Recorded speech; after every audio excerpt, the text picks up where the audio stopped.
All right, I'd like to welcome everybody to the August meeting of the Murfreesboro Parks and Recreation Commission. At this time, we'll call the meeting to order. And as always, we'll start with the prayer and pledge of allegiance. And Dr. Gloria Bonner is going to lead us in that. Gloria? Thank you. May we bow, please? Dear Father in heaven, we pray for the leadership of the Murfreesboro Parks and Rec Commission and its staff, that you will bless us and keep us in your care. Help us to know your peace and the love you have for each of us. Bless us to make this community a richer, safer, and productive community. Bless this meeting for the benefit of your kingdom. These and other blessings we pray in your Son Jesus' name. Amen. Amen. Could we stand for the pledge? I pledge allegiance to the flag of the United States of America and to the republic for which it stands, one nation under God, indivisible, with liberty and justice for all. Thanks, Gloria. Yes. Everybody should have received their packets earlier in the week that contained the minutes from the July meeting. At this time, we'll entertain any changes or corrections that need to be made to the minutes, and if there are none, a motion for approval. I move approval of the minutes. I'll second. A motion and a second. Any discussion?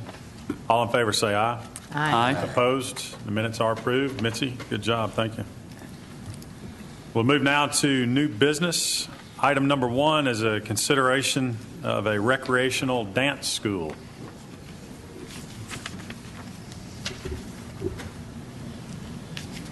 Hello. Yes. Hello. First, I wanted to introduce, this is Haley Orozco, and she is the new Assistant Cultural Arts Coordinator. And so this is her first time here at Commission. Welcome. So the first, or for the program that we wanted to present to you today, it's called And 5, 6, 7, 8 Recreational Dance School. And the way that you say that is and 5, 6, 7, 8. In case that's confusing. So that's what it's called. And it's a new program that we want to start on September 28th. And we want to hold it in Sportscom's newly renovated, beautiful dance studios. And so we want it to reach a wide range of ages. We want to provide really affordable dance programming for the city. So we want to start it with the first 3 months going from ages 5 to 16, and that will be 4 separate classes, 1 for 5, 6, 7-year-olds, 1 for 7, 8, 9, and so on, 3 years for each group. And we want to start it with a hip-hop class, a jazz class, a lyrical class, and a modern dance class. And they'll run for 3 months, and they'll come once a week for an hour and learn technique and learn a routine. And then at the end of 3 months, they will have a showcase at the Washington Theater at Patterson Park. And so we want to start with the youngest ones doing hip-hop, and then the oldest ones doing modern dance. And then with the next 3 months after that, we would switch the ages so that if the younger ones took hip-hop this time, they could learn something like jazz in the next round of classes. And we want to charge $36 for the 3-month block, and that equals out to $3 per class once it's divided up over the 3 months. And so that's what we have for you today. All right. Anybody have any questions of Pam regarding the program? I have a couple of questions. Okay. The $36, I know school is starting and it's a lot of expense on parents. Will they be able to pay an installment? Any kind of thing like that? I think the way it's set up right now, no, but it would be, it would go with the financial assistance, where if they were getting the discounted lunches, they would get the discounted price for the fee. Okay. Yeah. And that sounds very exciting. I know dancing is very popular everywhere. I have some great nieces in Atlanta, and they are in dance schools, and they really love it, and they can dance, you know, different cultures. My next question is, and you all seem like you really into this, will our girls be able to compete? Like, will you all have competition with other cities, or are we going to go that far? So one of our goals was that we wanted to make it something different than the dance schools that are already in the city. There is already opportunities to come and compete and do a really intense program, and we wanted this one to be more of a recreational program where they're going to be able to showcase what they've learned but not have as much pressure as some of the other... Not like Dance Mom or anything. Right, right. That's what we want to avoid. Okay. Thank you very much. Thanks. Good questions. Any others? If there are no other questions, we need a motion for approval of the program as presented. So moved. Thank you. And a second. Second. Any other discussion? All in favor say aye. Aye. Opposed? It is approved. Thank you very much. Appreciate you being here. Before we move on to the next item under new business, I skipped something I was supposed to do before we went into this. Thomas Laird is here, and he's got Ms. Brittany Garrett with him. He's going to introduce his new employee. Members of the commission, we're excited to have a new athletic coordinator, Brittany Garrett, who has recently been hired. As you know, Gary went to tennis as operations coordinator, so Brittany has stepped in to fill that gap. Brittany comes from she's a transplant from Dahlonega, Georgia. She is a graduate of MTSU, along with a strong athletic background. She also brings a strong business background, and as all of you know, sports has become business, so it's certainly a great addition to our team. So I'll give Brittany an opportunity to speak with me. First, I want to thank y'all for having me today. I want to thank Laney for giving me this opportunity. I've worked here part-time for 4 years, and I'm excited to work full-time now. Have a great team. Excited to work with the great team. I'm also excited for the future of athletics, bringing in new programs, also building on the ones we already have, and also continue those relationships with the different organizations that utilize our city parks. Again, thank you for having me. All right, welcome, Brittany. Thank you. All right, our second item under new business is an update on the Black Cat Cave site, and Angela is going to fill us in on all the details. Great, thank you. Black Cat Cave is a 2.4-acre parcel that has been part of our park system. It is located on the north side of town and was deeded to the city in 1971. It was federally owned and became part of Murfreesboro Parks and Recreation Department city property in 1971 with a deed that stated that it was conditioned for public parks and recreation use. For many years, it served as a roadside park, and that space is what we're here to talk about today. We have known for years about its history in the early 1900s as a restaurant and nightclub. A speakeasy during Prohibition is something that it is known by locals for. It has been closed, the cave itself, to the public. The property surrounding the cave was used as that roadside park, but efforts were made to prevent entry into the cave in recent years, and more recently, and we're going to talk about that, we've constructed a new gate over the area because of what we've learned about that. We have joined in partnership with MTSU and the Department of Anthropology. Dr. Shannon Hodge is here with us today and is going to share a lot of information with us on the cave itself. Dr. Tanya Paris has also been very actively involved. We've also been working with the Tennessee Division of Archaeology and the Native History Association as we learn more. And I want to pause, if I could, and let Dr. Hodge tell us more about the cave itself and what we know now. Welcome, Shannon. Thanks for being here. I appreciate it. First, I want to say thank you for having me here today. And like the good academic I am, I have slides. And here's my clicker, and there we go.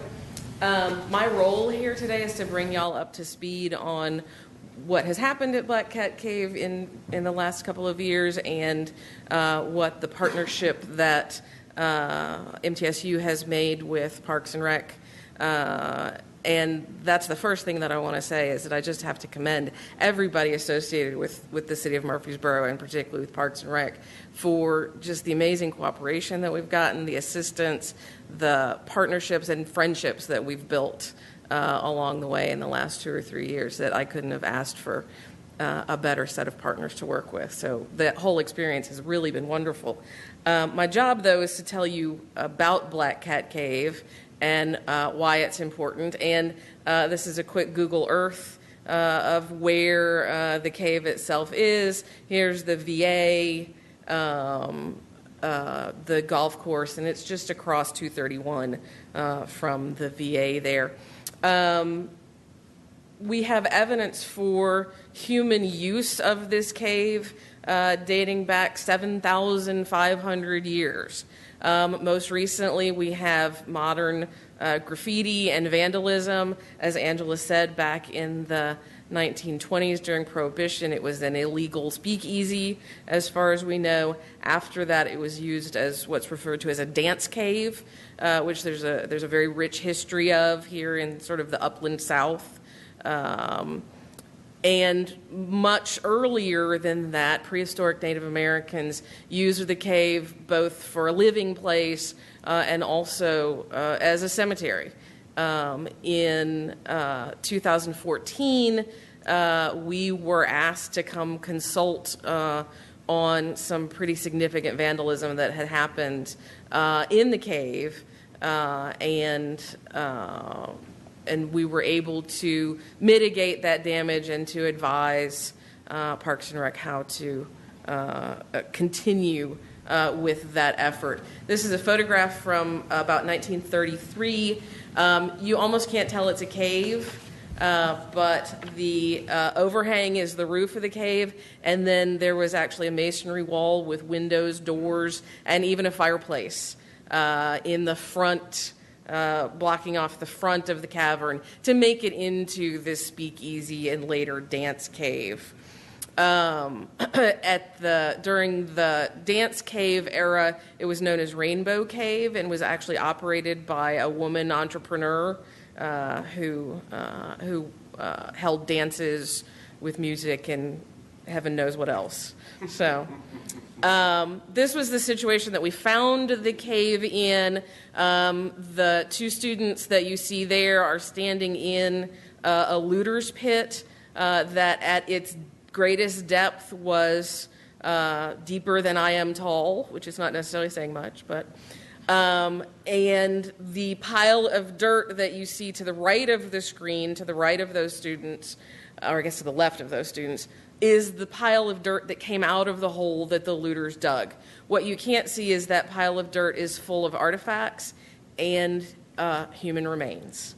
What we ultimately discovered was, in the days of the speakeasy, a 4-inch thick concrete floor had been poured over the dirt sediments in the cave to make a dance floor.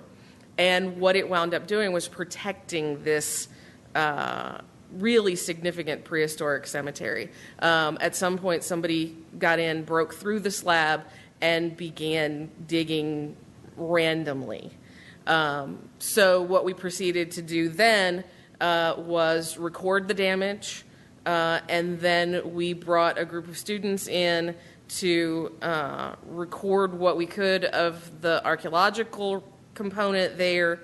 We screened through the dirt to collect the artifacts and the human remains.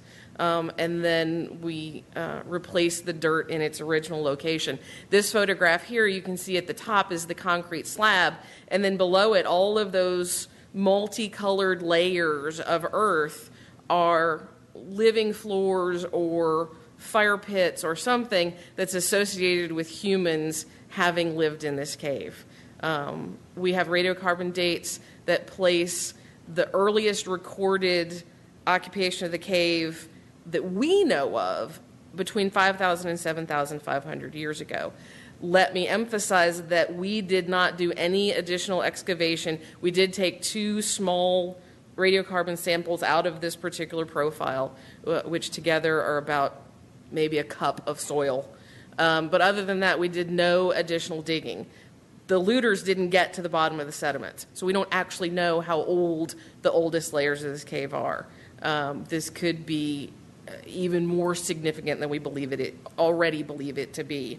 So, and these are just some images of our students in there. We had an amazing amount of help from Angela and her team. They brought in lights, they brought in generators, they helped us get in with all of our equipment. They were there, dawn to dusk, making sure that everything was safe and that everything was taken care of.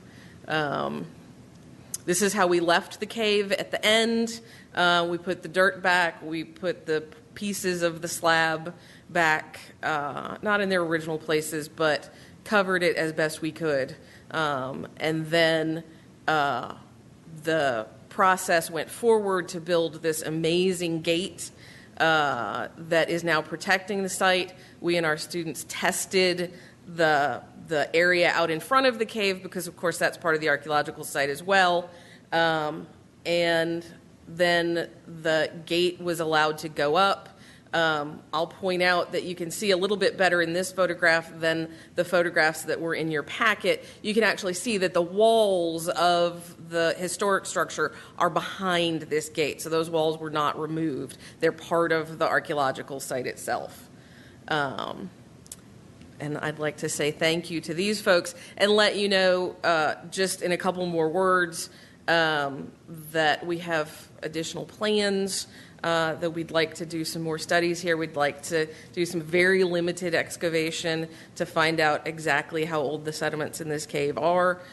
We can do some infrared and visible light photography that will help us understand the extent of modern graffiti, see if there's any historic graffiti there. There is a legend that during the siege of the occupation of Murfreesboro, that livestock were kept in the sinkhole here to keep them from the Union forces.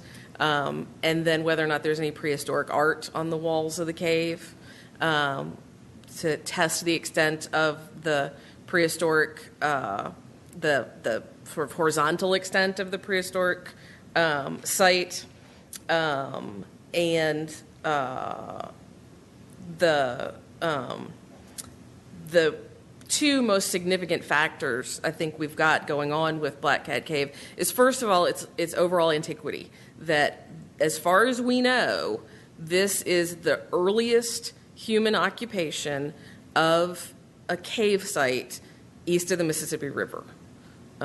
If there's an earlier date than that, it hasn't been published, and we don't know about it. So earliest human occupation of a cave. Caves were very important throughout prehistory to prehistoric Native Americans. And then the other thing is this history of the dance cave, that this is a little known and little studied cultural phenomenon in the historic period, where people used, if you've ever been to, say, Mammoth Cave or something like that, it's nice and cool when you step inside that entrance, right?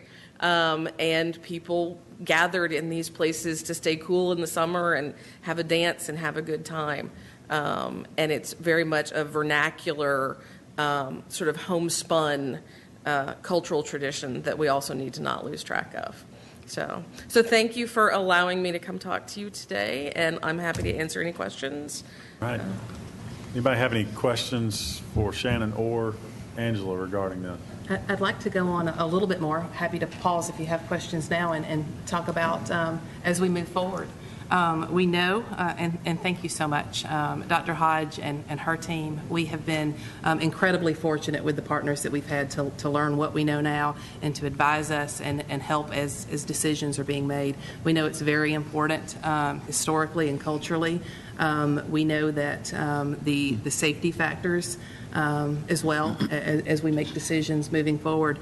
Constructing the gate as we did helps protect the site. But moving forward, there's going to be a lot of factors that we're currently researching now to learn more about the future preservation of this site. There's a lot of federal and state limitations, requirements for the preservation of the site. Middle Tennessee State University could potentially and will be involved in that on a lot of levels, but in preserving, protecting, and continuing to study this history.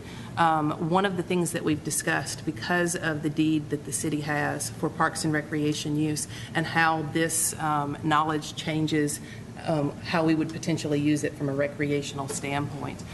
We've discussed and wanted to seek your approval today in a joint application from the City of Murfreesboro and MTSU to the federal government for the potential transfer of that 2.8 acre parcel to MTSU. There's a lot of steps that'll have to be taken, a lot of things that we're still learning and still need to know. Currently, the site remains closed to the public, but what we're going to ask you for today is your approval and just continuing to explore the possibility of transferring this property to MTSU and to complete the transfer subject to administrative and legal approvals. We know now more than we have known up until this point, but still a lot left to learn. All right. Any questions? Dr. Hodge, I have to admit I'm probably the most curious one up here right now because I've been inside the cave and saw what you're doing and I'm tickled to death at the discovery because I think it's so exciting to know we've got we've always had a rich, deep history in Rutherford County, but I'm not sure we've realized how deep it really did go. We're all aware of the Paleo Indians that were in Arizona. Would this be, 5,000 years ago the pyramids were built. Right. So we're pre-pyramid. Are we in a point that we can determine whether or not we think these are Paleo Indians, or do we know where we're at in history on this group of people? Yes, we do. The Paleo Indians are a little bit earlier. We did have a Paleo Indian presence in Middle Tennessee. In fact, there's a mastodon kill site under the footprint of Cool Springs Mall.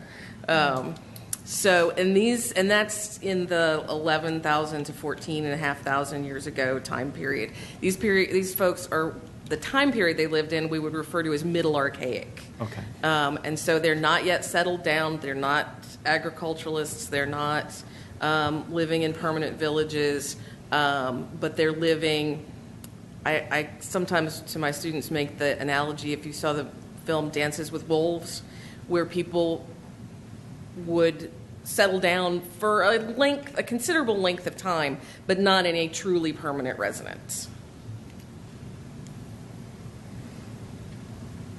As a pet owner, have we discovered any animals or anything like that might be in the cave as well? You know, it's interesting that you bring that up. First of all, we have an exceptional record of what we refer to as faunal remains or animal remains that tell us what the folks were eating. They were making them into tools, that kind of stuff. Right. One of the neatest things that we found outside of the human burials is that we actually found a dog burial outside the drip line of the cave. Right at the entrance of the cave, and it's an archaic period dog, so it's not a wolf, it's a domesticated dog. The earliest dogs we know of in North America are right in this time range. The earliest ones are a little bit older than this. This is not the earliest dog. The very first domesticated dog was approximately 9,000 years. Yeah. Is that right? Exactly, in that ballpark and much farther north. Okay. But the thing that I think is so interesting about this dog burial is that there are some theories out there that other archaeologists have put forth for like the Green River Archaic up in Kentucky, that dogs were very significant spiritually to the Native Americans of this time, and that they're associated with cemeteries, and that they may have either been some variety of spirit guide that would have taken people to whatever their version of the afterlife was, or that they would have been guardians for whoever or whatever they believed was still there in that cemetery. So it's totally neat. Well, we truly look forward to hearing more about the results and the discoveries you find. I look forward to it as well. This is a fabulous project. So, Eddie and I were just over talking about we've been out in it during high school times, and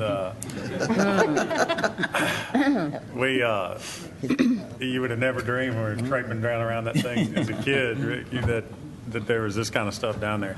But you might find some exciting Eddie Miller art. There you go. I hope not. Might find. Go ahead. That's actually something we're doing also, is collecting stories that people have about the cave. So that we can understand more. And in fact, I just met a man last week whose 94-year-old mother, still living, was a member of a dance troupe. She was the youngest of 13 siblings who used to sing and dance at the dance cave back in the 30s. So we're definitely going to be talking to her. So. Wow. Madeline, do you have something? Yes, Dr. Hodge, believe it or not, being a mortician's daughter, this is really scary to me. But I attended a few years ago a seminar out to MTSU when I learned a lot about our forensic department and how all over the country, when they are trying to solve mysteries, that they get in touch with our department here and we actually unravel the mysteries and actually reconstruct the bones.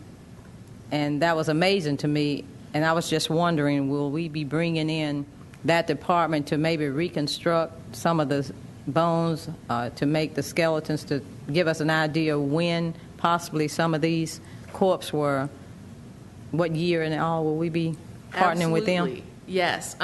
Actually, my specialization within archaeology is what's called bioarchaeology, which means that I study human skeletal remains in the prehistoric record, trying to understand, what diseases people had, what they died of, what kind of nutrition they had, trauma, anything about human health that gets recorded, so to speak, on the human skeleton. And so actually my students and I have the remains from Black Cat Cave are in my lab right now. And because they were all jumbled up in that pile of dirt, they're what we refer to as commingled. So the first thing we're doing is trying to actually sort them out into individual people. So it's a many thousands of pieces jigsaw puzzle that's it's going to take a while. That's why we say our analyses are ongoing. But yes, I work closely with Dr. Berryman over in the Forensic Institute, and anytime I have a question, he's been doing this longer than I have. So yeah, I work with him all the time. It's fascinating stuff. So what we'll need to do now is entertain the motion for the continuing possibility of transferring the property subject to the administrative and legal approvals. So moved. Second. All right, have a motion and a second. Any other discussion? All in favor say aye. Aye. Opposed? It is approved. Thanks to everyone. Next item under new business is a consideration of the Harpeth River Football Club agreement. Thomas Laird's going to give us the information on that. Good afternoon, members of the commission. Before you is a use agreement for the Harpeth River Youth Football Club, which is an affiliation of the Nashville Football Club. As you remember, in the spring, we had a use agreement before you to rent fields to that organization, as they had several teams that were comprised of Murfreesboro citizens or Murfreesboro's children. We named the teams on the agreement, and we actually rented them fields. They've made a formal request to become a full partner with the city, very similar to many of the other leagues we have within town, Murfreesboro Lacrosse, the Middle Tennessee Disc Golf Association, Murfreesboro Baseball Association, Optimist Little League, Kiwanis. They would like to be a part of that true partnership. They've expanded this year. They have 7 teams, all of which are primarily Murfreesboro citizens' children. So we brought this before you. I know last month, one of our athletic coordinators brought it before you for discussion so that you weren't blindsided by this agreement. And I'm here to answer any questions. Also, Leanna Clark, who is a representative of the Harpeth organization, she oversees the teams here in town, the Murfreesboro teams, and she'll be glad to answer any questions as well. Okay, questions? Not sure exactly where I want to start. I guess,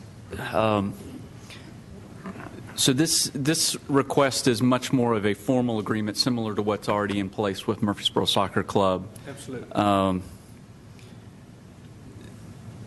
I'm trying to wrap my head around a dual partnership using the same complex for 2 different clubs. We've had quite a bit of experience. If those of you that remember when Starplex was built, we had 3 organizations utilize that one facility.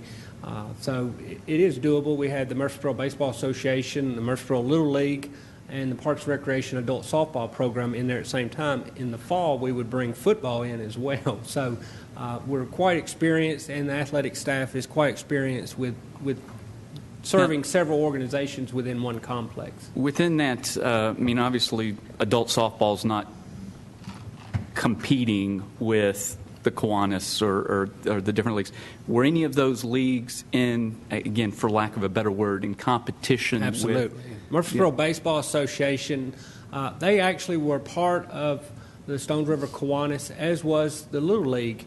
And both of those organizations broke off from Stones River Kiwanis and then started providing baseball. So at one time we had 3 organizations, 2 of which had broken off and started their own leagues. And now we have a great relationship with all of them, and they have a great relationship with each other. So, with Murfreesboro being a diverse community, soccer is really the only major sport that we don't offer the diversity that we do in other sports. Other sports, for example, we run the largest youth league in the city with youth basketball. But for us, it's nice to have the Boys and Girls Club, to have the YMCA, to have One Goal Sports, to have those other organizations for folks to have options, because we can't satisfy everybody's needs as much as we want to and try. There's just no way that we can satisfy every customer's needs and keep the majority happy. So it's great to have alternatives within the city for them to be able to participate in, and I'm sure they send folks our way and we send folks their way.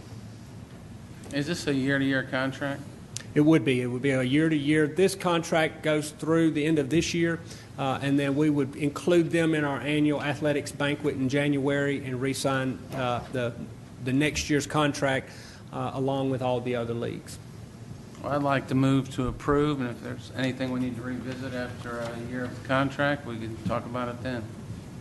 Well, it's still, with the tournament as well per season, we're already, the fields aren't playable, they're playable, but they would be rated as poor condition on my referee report if I wrote it up today. Season starts next week, or tentatively scheduled for next week. Are there options to remove any portions of the agreement, specifically like the tournament, that I'd be greatly concerned about putting another tournament on those fields, certainly within this calendar year. Right. Keep in mind, this agreement is very similar to the Murfreesboro Soccer Club agreement in that the city will provide space for this organization. While Siegel Park is named in the agreement, other parks and other venues are named as well. Currently, going into the fall season, we've worked out that this group will practice at Patterson Park and the McKnight Park fields, and then they'll play their games at Siegel due to the field conditions and the improvements. Just an update, sod was laid this past week at Siegel. They're continuing the laying of the sod.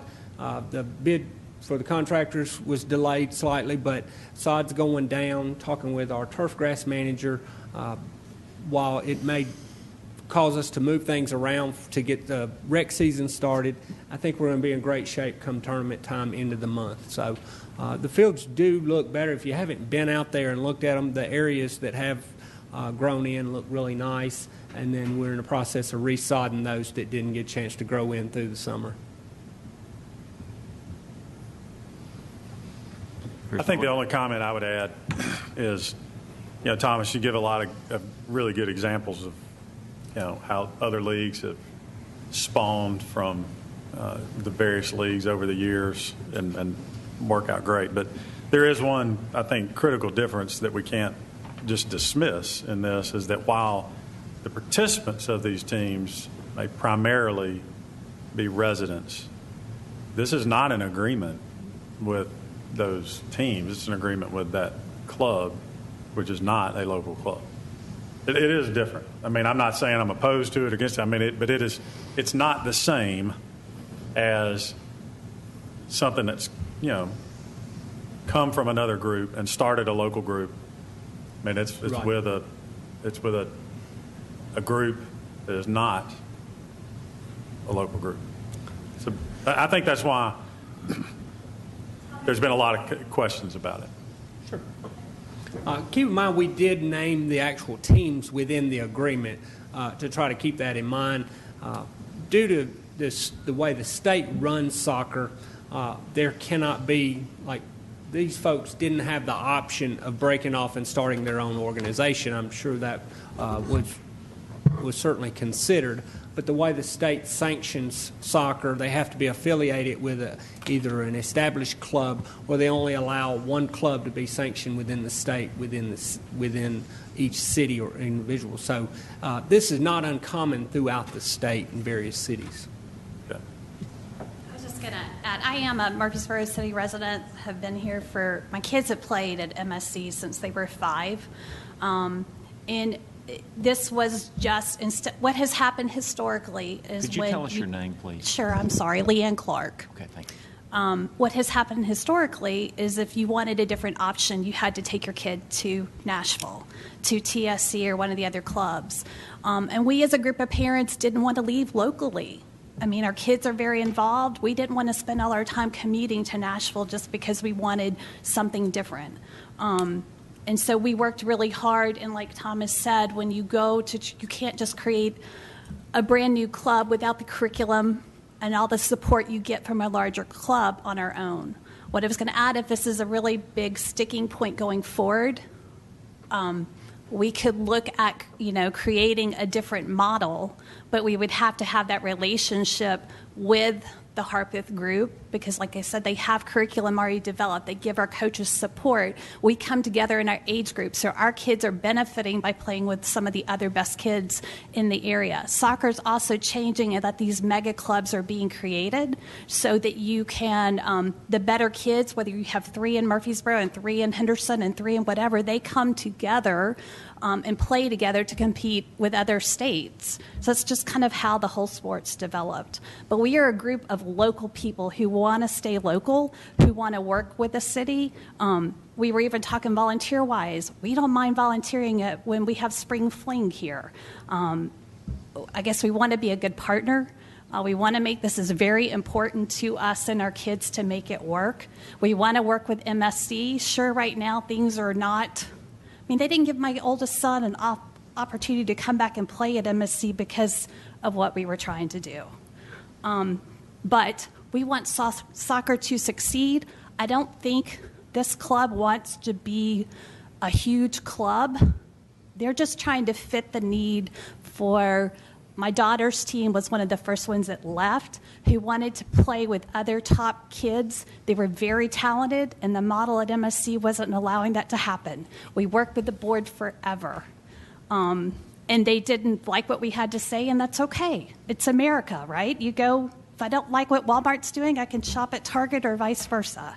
So we're just trying to give, I guess, our families an opportunity to practice locally. We want to be very good citizens.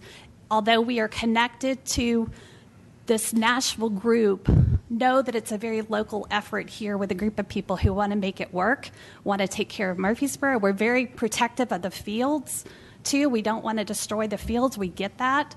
It looked like we could have what MSC of having 3 games a weekend. Most of our teams have only requested 1. So we really are not trying to abuse the precious resources we have here. I don't know if that helps, but I wanted you to know a little bit about who's behind this and how important practicing locally is for the, I guess we have over 100 folks. I think it's 95 kids on these 7 teams, how important it is to them. Thank you. Leanne. Leanne, just for clarification, when you use the term better kids and top kids, you actually mean better athletes and top athletes. And a lot of what I mean, yes. What I mean is some of the kids started playing when they're 5. So by the time they're 10, they've been playing 5 years. And if you bring someone brand new to soccer and they're having their first year, they're just at different athletic skill level. That's what I meant by that. Yeah, I didn't. Now, Leanne, are you familiar with the arrangement with teams that are comprised mostly of Williamson, NFC teams that are comprised mostly of Williamson County players do they have an agreement with the city of Franklin or with the city of Brentwood to have a full-scale partnership, or do they just rent the fields as necessary, or do they still have to play at Nashville Football Club? It's what I understand about those is some are at churches, some are at school locations, some are at. I'm sure they're trying to work out some city relationships, but I guess I don't work for them. I don't get paid. I'm a local parent here. That my husband's a team manager for our team, so I got the field responsibility of trying to figure stuff out. And as we grew, I kind of have this liaison role of trying to give the city one person to talk to locally. So I don't know if they have succeeded in doing something like that or not. So I guess the thing that y'all are requesting to, not only to, since you're local, make up of local people, is to have the same privileges as other local teams without paying fees for uses of the field and games and all that kind of stuff, right? That's correct. Okay. I mean, the other thing I would say, most of these kids left MSC and are part of this. So as far as numbers using the fields, it's not a huge increase in the use. It's just a shuffling of where people are. Thank you. Good comments. Very helpful. Thank you for being here. Thomas? Something we can do, I understand your concerns, and as you say, we put the actual team names on the use agreement for this fall. But I think Ms. Baker and I can work with this group to help them establish bylaws and establish their own sister organization among the Nashville Football Club so that we can identify that. We work quite a bit with different organizations and help them establish themselves in terms of a board and all the requirements that we would have, so that we can further guarantee that this group is primarily Murfreesboro children, but also that would give them a little more leverage and say in what happens through the parent organization of Nashville Football Club. How long has the city had the partnership with Murfreesboro Soccer Club? I know I started in 1980. It's probably 30 years old. I mean, that's 35 years. So. Yeah, 35, 40. I mean, it's been there quite a while. I think it was established. Lanny, was it? I grew up playing at St. Rose first, and then at the McKnight Fields were, I think they were allocated in the early 80s to be utilized by soccer, and somewhere around there. It was somewhere around the late 70s, early 80s when that started. If there's no more questions and comments, I'll second Tim's motion. We have a motion and a second. Is there any other discussion? Yeah, I have one. I just need some clarification on the usage of whether it's the baseball fields or soccer fields. Now, if you're a local team, a citizen of Rutherford County, you get to use those fields. Mr. Goodwin, you get to use those fields without paying any fees, no practice, no game fees. You just, I guess that's a privilege of being in the club or on the team. Well, and that's what Mr. Laird referred to as recognized leagues. Right, that's what I'm saying, for anyone, whether you local, whether it's... that's right. Yeah, but baseball, softball, anytime you use the field, any of those, it's non-fee. It's a non-fee for use. Okay, if you think about this, it seems like there's some discrepancy between the parks usage and the recreational usage. And what I mean by that, I guess it was about 2 weeks ago, the alumni chapter of Kappa Alpha Psi, we rented a shelter out at Old Fort Park. We paid to rent the shelter because we used that for a picnic. But it seemed like there should be some kind of, if you're going to use the field, because really a shelter, there's not a lot of upkeep to it. You may cook out, you may, have some trash that you put in the trash can. But if you look at the maintenance of the baseball fields, the soccer fields, who pays somebody who pays for the upkeep of that? Is the taxpayers paying for that? Are we relying just on citizens who come from out of town, spring fling? But my thing is, any league who plays on a baseball field, soccer field, it seems like they should be allocated to helping the maintenance of that property, because you got grass, you got mowing, you got sodding. Right. Mr. Turner, for years, we've talked about having I guess you'd say a maintenance fee per player. But what has happened is generally the leagues that we're involved with do things at the fields. For example, we have put Safe Coat on our baseball fields. Safe Coat is a very expensive product, and the leagues generally pay for that. I can tell you MBA has probably invested, would you say $30,000 in product? All the organizations, they pitch in. And so they're paying in directly to improve the facility that they pay at. I know in the past, MSC. I think one of the other things, Ricky, that we can't lose sight of is, when we say it a lot at our meetings, I mean, there's no way we could provide the level of programming that we provide for the citizens that we've all enjoyed, whether personally, or with our own families, individually, without our partnership with these programs, without these organizations. So if we didn't have the organizations, we'd have to have the staff that to replace all of those man hours to run those programs, whether it's any type of volunteer soccer program, any of the baseball. So I mean, there is a real monetary value to it. But I'm saying, as a citizen though, I just can't go out if I'm not a part of a league, I just can't go out and play soccer if I want to go on the soccer field. If you just want to go play open play, we do have open play. We have pickup games of soccer. Typically, right now they're at McKnight Park. We have Field 8 at Barfield is always open for baseball, softball. Old Fort, we try to keep that field open. Now, if you want to reserve a field and guarantee that you have a field to practice on and you're not part of one of the organizations, absolutely we'll rent you a field so you can do that. So that prevents coaches from coming in. We try to ask that they be a part of the local leagues. So either you play Little League, Stones River Kiwanis softball, or Murfreesboro baseball, and then they're responsible for scheduling practice and times. And then all these travel teams, we generated a little over $100,000 in field rental fees last year for both tournaments and practices and the usage of the fields. That offsets our maintenance costs significantly in terms of revenues brought in, but the impact the leagues have providing and creating a good quality of life is invaluable to us. You think NBA this year, for the fall alone, they have 1,111 kids. That's pretty close to what we had for our youth basketball program. And then our cost for youth basketball is about $40,000, $50,000 in terms of cost and fees. We break even on that program.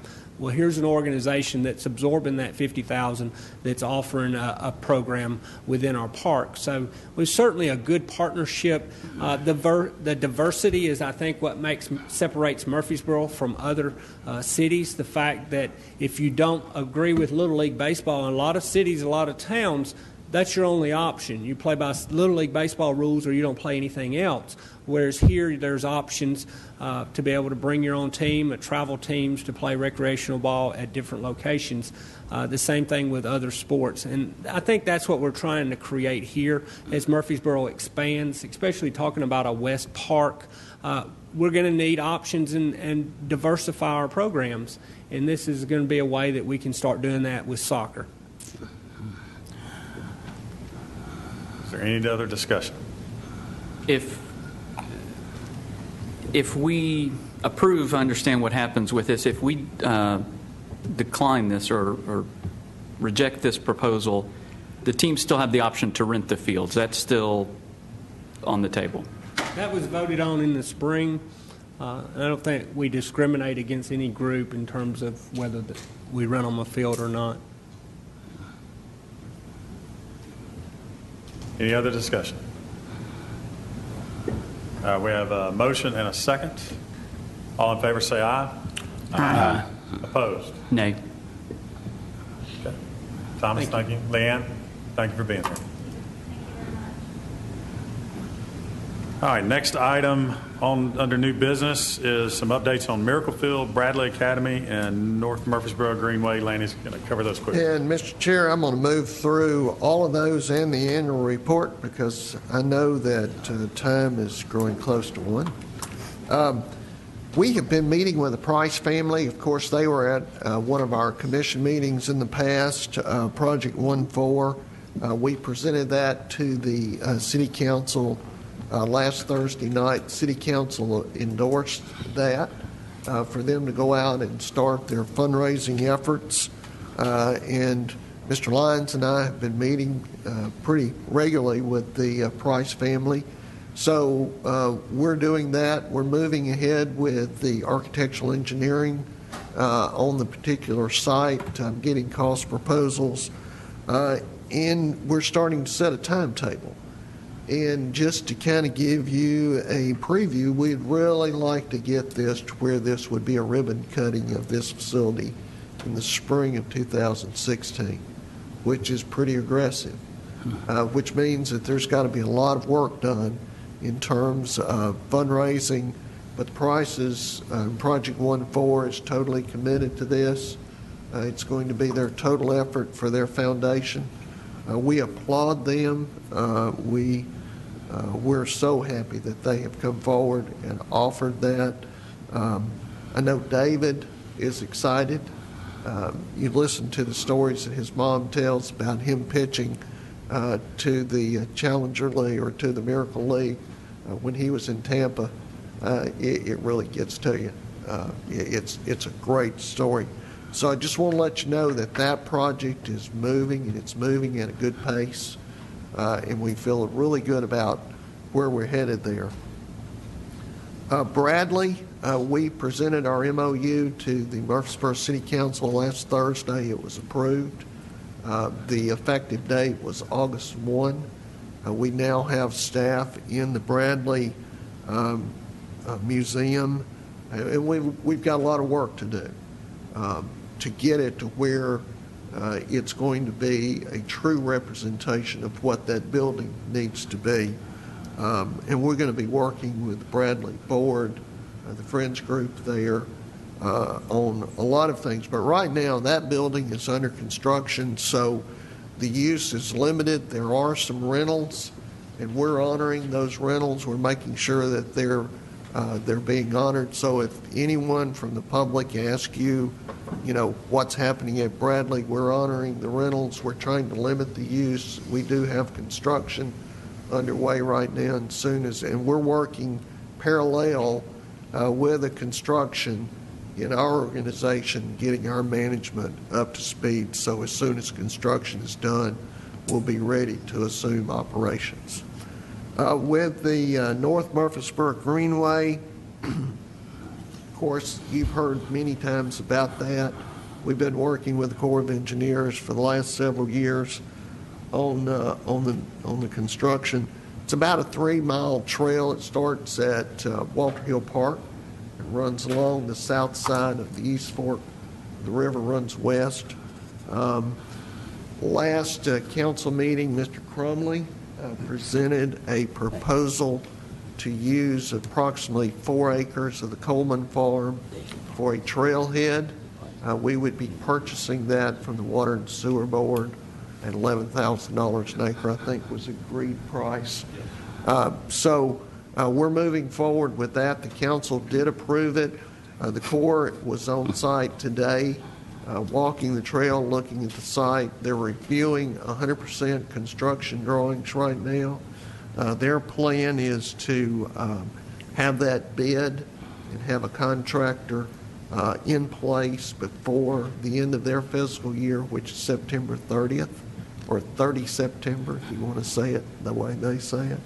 And then the construction will start later this fall. That construction will take approximately a year to complete. And with that, one of the things that we'll be doing now that we know where the trail is going to be constructed, the length, the trailhead, we'll be looking at Walter Hill. That was a part of our CIP in making sure that that trailhead links very well with the trail and provides the amenities at that end to complement the other trailhead that's now developed. So I just wanted to let you know where we are on those three projects. Those are moving forward. Any questions? Any questions of Lanning regarding any of these projects?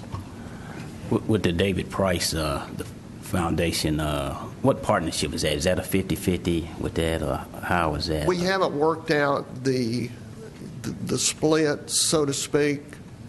We know that this project is probably going to be $1.5 million plus to construct. And the Prices are going to go out and raise as much money in the community as they can. At that point, and most of their fundraisers for their foundation is late September, October, in that time period. So we should know kind of where we stand. I know they're going to go to a lot of the major businesses, foundations, other things within the community. And so we should have a better handle on that probably, I'm going to say, in another month, month and a half, 2 months for sure. And then we'll be talking about, where do we go from there with the funds. Does the city have a goal as far as number that they're willing to say if he comes up with $500,000 in fundraiser, is the city willing to do the other $1 million? Or Mr. Turner, we haven't discussed that in terms of from the administration or even discussed that with the city council. I'm sure at that appropriate time, when we take that under consideration. That's for two fields? It is. There's 2 fields out there, and this is for the one Miracle field, but what our plan is, and what I've talked to the architect, is go ahead and give us a separate A&E fee and a preliminary construction cost to do both, because you wouldn't want to, I think, have a really old practice field beside of this new shiny Miracle field. I think you would want to have 2 nice facilities right there. Okay. Just go ahead and take care of that pod when we do that. So, but it's one field, or that's what I'm asking. Miracle field would be one. Yes, one field, okay. And it's a rubberized Right, surface. Okay. All right. All right, I'll go into the annual report, and I've got a lot of comments on the cover. 3 raccoons on the cover. I want to let you know that picture was snapped at Murphy Springs. Yeah. So that is right inside of our city where that picture was taken.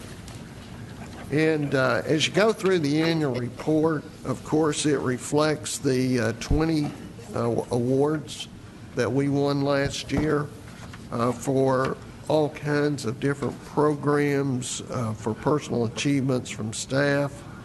As you get into Barfield, one of the things I really want to point out is the 17 tournaments. We talk about partnerships with different people. We had 17 different tournaments there. This year we had the BPA World. People came from, I think, 25 or so different states here to Murfreesboro. Plus, we had the TYBA State Tournament.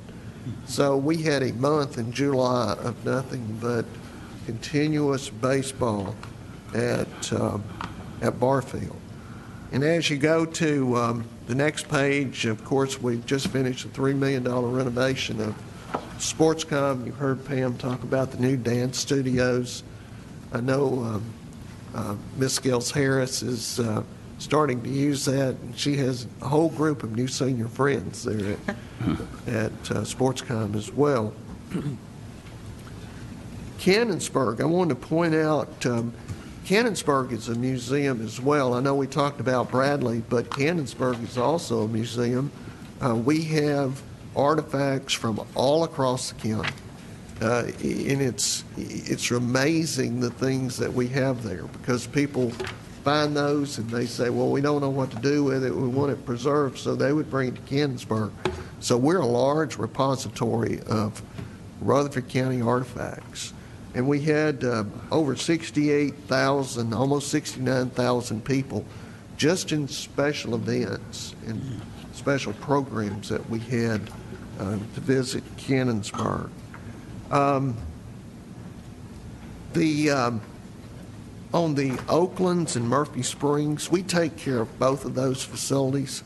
The only thing that we don't take care of at Oaklands is the Visitor Center and the Mansion.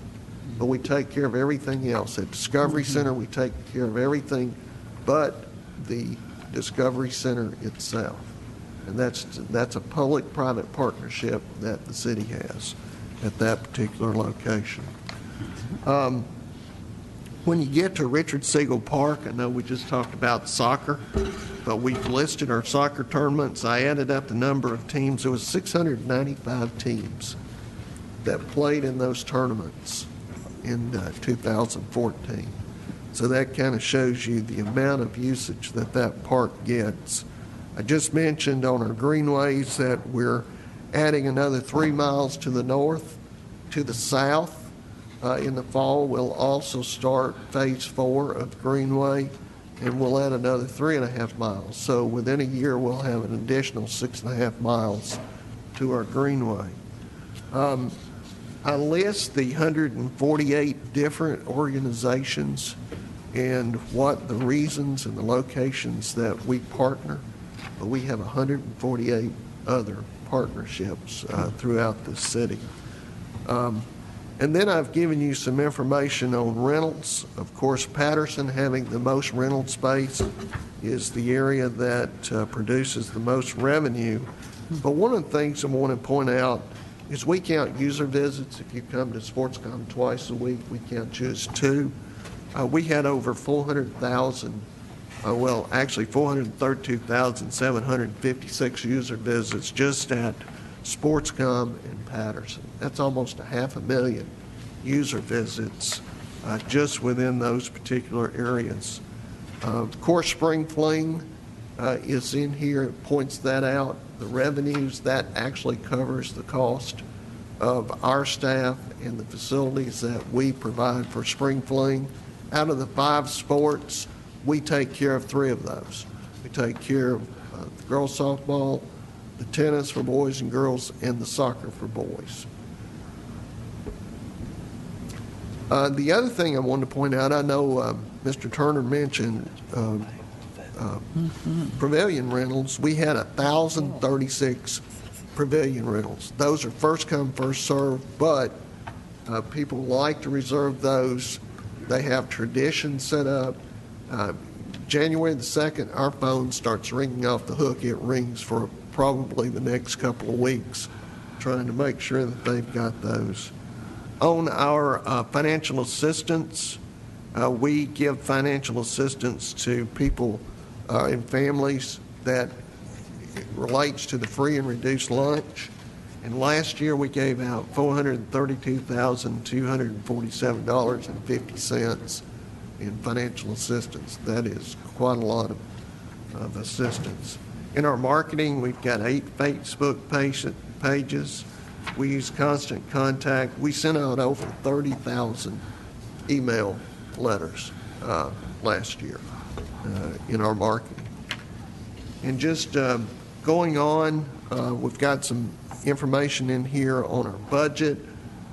One of the things I wanted to point out about the budget is with the Greenway construction, the construction money, because we do have some federal dollars in there, they put that in our budget as a pass-through.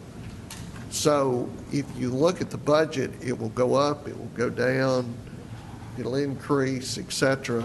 The true figure, if you get over to page 29 and look at the total operating budget, you can see where we've added in fixed assets, and that's where we add in that amount for the greenways if you look at the number above that that says total operating, that gives you a closer figure of what we're doing budget-wise. We have a lot of staff-led programs. On page 30, we have over 280 staff-led programs. We had over 450,000 in those staff-led programs. If you take those along with the number of people that come to our parks, come to our facilities, user visits for Parks and Recreation exceed 1 million user visits per year. So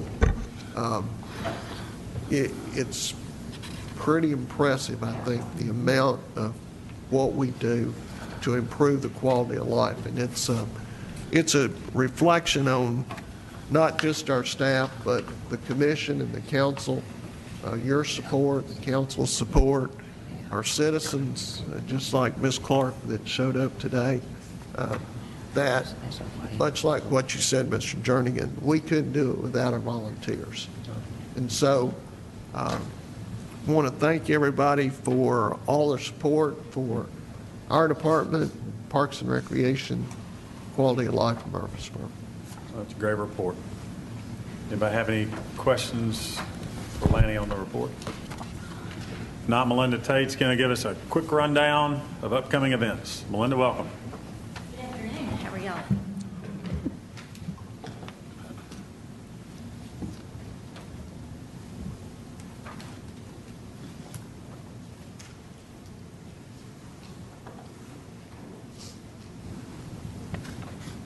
Okay. This is why I don't work for the IT department. But I am here to tell you about some of the upcoming events we have for the next month. And the first one is this weekend, this Saturday at Canonsburg.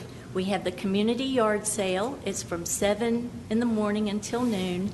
And today is the last day to reserve a booth space if you are interested in participating. The booth spaces are $10. It's a 10 by 10 booth space. And this is perfect if you've always wanted to have a yard sale, but maybe your house isn't in an ideal location. We'll have probably anywhere from 30 to 50 booths set up, and it's a great place to go get some bargains this weekend. So that's 7 until noon at Canonsburg, and hope to see you there. Uh-oh. The next thing, there we go. Wild Arts Day, and that is at the Wilderness Station on August 15th from 10 a.m. until 1 p.m. And it's free for all ages, and it's going to be really fun. We're going to have puppet shows and art scavenger hunt on the trail. Wild animals, you'll make your own creative walking stick. We'll have live music, student and professional art, and even art by animals. So that will be fun. It's a come and go as you please from 10 until 1 at the Wilderness Station on August 15th. The Greenway Art Festival is in September, but the deadline to apply for a booth for an artist is August 14th before the fee goes up. And the Art Festival is September 19th, and we've already got about 50% more artists who've applied this year than this time last year, and they are phenomenal. We have got some very talented people.